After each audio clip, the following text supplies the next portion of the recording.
શ્રેયસ, તારા પપ્પાને ઘણા દિવસોથી ખૂબ જ ઉધરસ થઈ ગઈ છે. હું ઘણા ઘરગથ્થુ ઉપચાર અજમાવી રહી છું, પણ તેનાથી ઉધરસમાં કોઈ ફરક નથી પડી રહ્યો. તું એમને ડૉક્ટર પાસે લઈ જા. જો કોઈ ટેસ્ટની જરૂર હોય તો તે કરાવી જો, જેથી તેમને થોડીક રાહત મળે. તેમને આખી રાત ઉધરસ આવે છે. તેઓ બહુ હેરાન થાય છે. સરિતાબેને તેમના મોટા દીકરાને કહ્યું, મમ્મી, આજે મારી ખૂબ જ મહત્વપૂર્ણ મીટિંગ છે. હું તેની તૈયારી કરી રહ્યો છું. આ મારી કારકિર્દીનો સવાલ છે. મહેરબાની કરીને તમે રાજીવને કહો, તે પપ્પાને ડૉક્ટર પાસે લઈ જશે. મારી પાસે આ બધા માટે સમય નથી. એમ કહીને તેણે લેપટોપ પર કામ કરવાનું શરૂ કર્યું. રાજીવ તેના રૂમમાંથી બહાર આવ્યો. તે કોઈની સાથે ફોન પર વાત કરતો હતો અને એક હાથે તે બૂટ પહેરતા બોલ્યો, હા હા અમિત, બસ હું આવું જ છું. તમે બધા પણ નીકળો. પછી તેણે સરિતાબેનને કહ્યું, મમ્મી, હું મારા મિત્રો સાથે ફિલ્મ જોવા જાઉં છું. હું બહાર જ જમી લઈશ. બાય ધ વે, મેં નેહાને પણ કહ્યું છે. સવિતાબેન બોલ્યા, દીકરા, તારા પપ્પા બહુ ખાંસી રહ્યા છે. સરિતાબેનની વાતને અવગણીને રાજીવ ત્યાંથી ચાલ્યો ગયો. જોરથી ઉધરસનો અવાજ સાંભળીને સરિતાબેન રૂમમાં દોડી ગયા અને તેમના પતિ કૈલાસભાઈને ગરમ પાણી પીવડાવ્યું અને તેમના મોંમાં આદુનો ટુકડો પણ મૂક્યો. અંદરથી મોટી વહુ અલકાએ બૂમ પાડી, મમ્મી, પપ્પાને થોડું ધીમેથી ઉધરસ કરવાનું કહો. સોનું હમણાં જ સૂતો છે. તે ફરીથી જાગી જશે. નાની વહુ નેહા તરફથી પણ અવાજ આવ્યો, મમ્મી, હું ટીવી જોઈ રહી છું. કૃપા કરીને તમારા રૂમનો દરવાજો બંધ કરો. પપ્પા જોરથી ખાંસી રહ્યા છે. સરિતાબેને શાંતિથી રૂમ બંધ કરી દીધો અને તેમના પતિની હાલત જોઈને તેમની આંખો ભીની થઈ ગઈ. તેમના બે દીકરા અને વહુઓ તેની બિલકુલ પરવા કરતા ન હતા. તેમને તેમના પિતા પ્રત્યે સહેજ પણ દયા નહોતી. જ્યારે બંને દીકરા જ પથ્થરદિલના થઈ ગયા હતા, ત્યારે તે પોતાની વહુઓને શું કહી શકે? જો પોતાના એમનું દુઃખ અનુભવી શકતા ન હોય, ત્યાં વહુઓ તો બીજા પરિવારની હતી. સરિતાબેનની આંખોમાં આંસુ આવી ગયા. આજે એમને એ દિવસો યાદ આવી ગયા, જ્યારે એમણે મોટા દીકરાને જન્મ આપ્યો હતો. ત્યારે તેમના સાસરિયાઓએ એમને ખૂબ લાડ લડાવ્યા હતા. તેમની જેઠાણીને 3 દીકરીઓ હતી અને તેમની સાસુ પૌત્રને જોવા માટે ઝંખતી હતી. દીકરાનો જન્મ થતાં જ તે નાચવા લાગી. પાડોશમાં લાડુ વહેંચવામાં આવ્યા. ઉજવણીઓ થઈ. સવિતાબેન પણ ખુશ હતા. એમની નણંદ કહેતી, તમે ખૂબ નસીબદાર છો.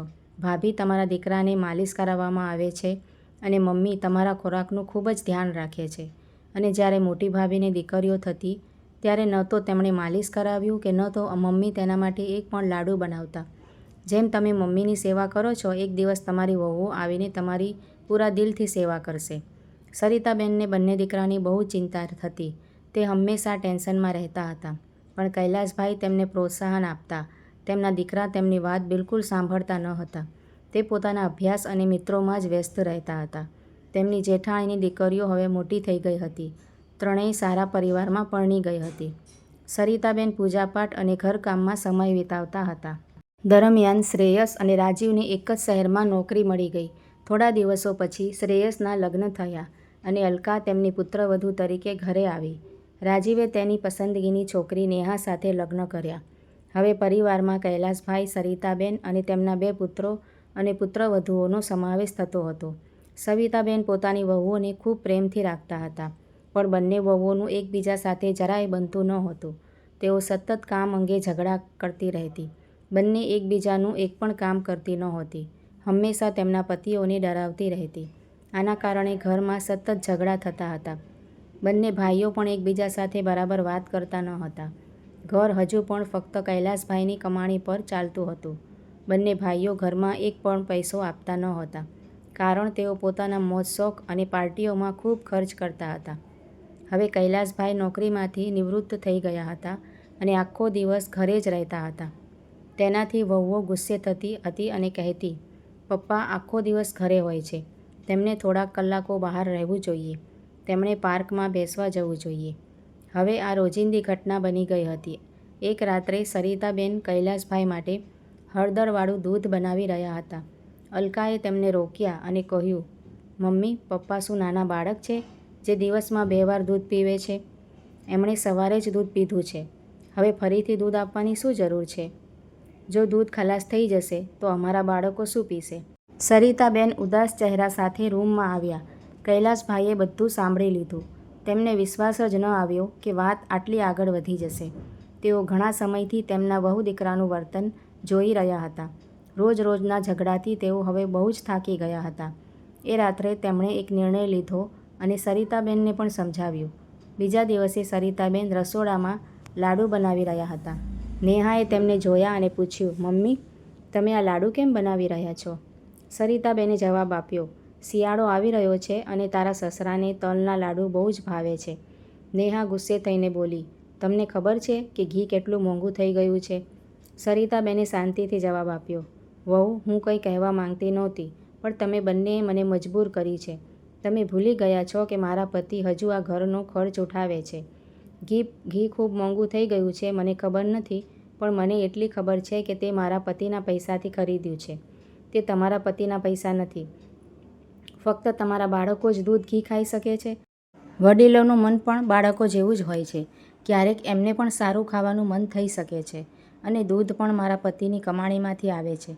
તેથી તમે મને ના પાડી શકતા નથી. એક વાત યાદ રાખજો, તમે બધા અમારી કમાણી પર જીવો છો. અમે તમારા પર નિર્ભર નથી, તમે અમારા પર નિર્ભર છો. જો તમે ઈચ્છો તો તમે આ ઘર છોડીને જઈ શકો છો. અમે એકબીજાનું ધ્યાન રાખી લઈશું. બંને વહુઓએ કહ્યું, અમે આ ઘર કેવી રીતે છોડી શકીએ? આ ઘર અને આ મિલકત પર અમારો પણ અધિકાર છે. નેહાએ કહ્યું, અમે આ ઘરમાં પરણીને આવ્યા છીએ, તેથી હવે આ ઘર અમારું જ છે. અલકા ભાભી ઉપર રહેશે અને અમે નીચે રહીશું. તમે બંને મોટા બાપુજી અને બા સાથે રહેવા માટે હરિદ્વાર કેમ નથી જતા?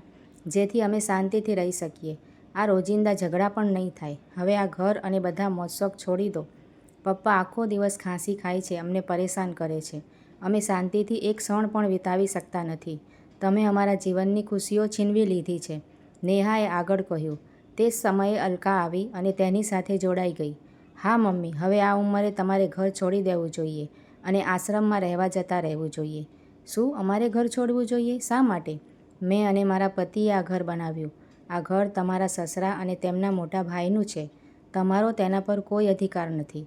જો તમે તમારી ફરજો પૂરી કરી શકતા નથી, તો તમે કોઈ અધિકારનો દાવો કરી શકતા નથી.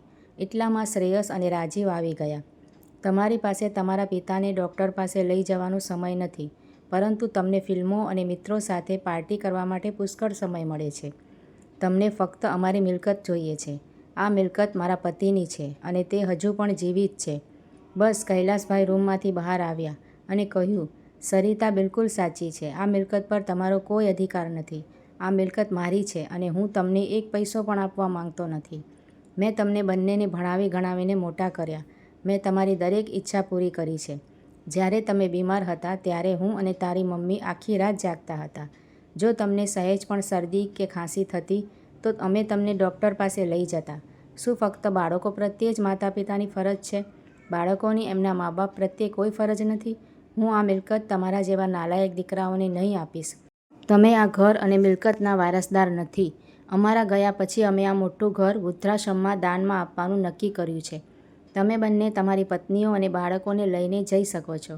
હું તમને 7 દિવસનો સમય આપી રહ્યો છું. ઘર ખાલી કરો. તમે બંને સારું કમાઓ છો. તમે તમારા પરિવારને ટેકો આપી શકો છો. અત્યાર સુધી હું પરિવારનો ખર્ચ ઉઠાવી રહ્યો છું. નિવૃત્તિ પછી મને સારું પેન્શન મળે છે. અમને તમારી સેવાની જરૂર નથી અને જો અમારી પાસે પૈસા હશે તો અમે નોકર રાખી શકીશું. માતા પિતાનું આ રૂપ જોઈને બંને દીકરા અને વહુઓ અવાચક હતા. તેઓ કંઈ બોલી શક્યા નહીં. ચારેય જણા એમના પગે પડ્યા. અમને માફ કરો પિતાજી. પણ કૈલાસભાઈનો નિર્ણય અડગ રહ્યો. તમે બધા ભાડાના ઘરમાં રહો અને પોતાની મિલકત બનાવો, જેથી ભવિષ્યમાં તમારા જેવા નાલાયક લોકોના બાળકો તમને તમારું ઘર છોડવાનું ન કહી શકે. 7 દિવસ પછી બધા ચાલ્યા ગયા. હવે સરિતાબેન અને કૈલાસભાઈ મુક્ત હતા, જેઓ તેમના બાળકોના કારણે દરરોજ પોતાના જ ઘરમાં પીડાતા હતા. તો મિત્રો, કમેન્ટ કરીને જણાવો કે તમને આ વાર્તા કેવી લાગી અને સારી લાગી હોય તો લાઇક શેર કરવાનું ભૂલશો નહીં.